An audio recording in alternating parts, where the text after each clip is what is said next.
ហើយខ្ញុំក៏ចុះបន្តិច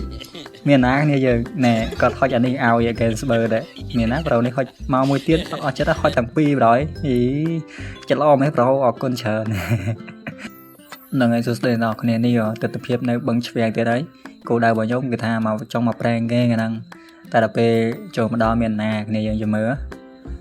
នេះខ្ញុំឃើញពួកគាត់អង្គុយញ៉ាំអីចឹងណាប្រូក៏ឲ្យសញ្ញាបកដៃហើយខ្ញុំក៏ចុះបន្តិចមានណាគ្នាយើងណែគាត់ហុចអានេះឲ្យគេស្បើដែរមានណាប្រូនេះហុចមកមួយទៀតអត់ចិត្តហុចទាំងពីរប្រយអី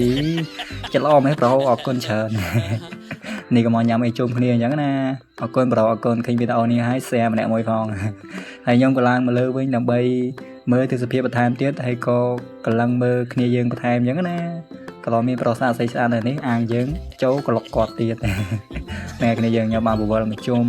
គឺថានិយាយទៅបងប្អូនយើងងាកឡើងមកជុំគ្នាញ៉ាំអីនៅនេះច្រើនមែនតើហើយនៅនេះពេលងាកឡើងច្រើនគ្នាយើងពេលនេះភ្លៀងអញ្ចឹងណាគឺថានៅនេះសប្បាយឆែហ្មងណាងាកឡើងណាហើយខ្ញុំក៏ឃើញនេះស្រីស្អាតគាត់ធ្វើ style អញ្ចឹងណាឃើញប្រូគាត់ធ្វើ style ដែរអញ្ចឹងទៅខ្ញុំក៏ទៅមុខទៀតគឺថានេះគឺថាស្អាតមែនតើគ្នាយើងពេលងាកឡើងអញ្ចឹងណានិយាយទៅមានតែងាកឡើងបើមានមនុស្សច្រើនពេលថ្ងៃសឹងមានមនុស្សទេនេះប្រូគាត់បាយអីណាគឺទៅមានគ្នាយើងមកជុំគ្នាញ៉ាំអីនឹងច្រើនហើយខ្ញុំក៏បានទៅមុខបន្តិចមើលគាត់អញ្ចឹងណាហើយក៏មកក្រោយវិញនេះគឺថាទស្សនភាពនៅបឹងឆ្វៀងរបស់យើងគឺថាពេលងាកឡើងគឺថាគ្នាយើងមកឆែច្រើនមែនតើមានទាំងប្រុសស្អាតស្រីស្អាតគឺថាច្រើនមែនតើតែគ្នាយើងកុំភ្លេច share វីដេអូនេះម្នាក់មួយផង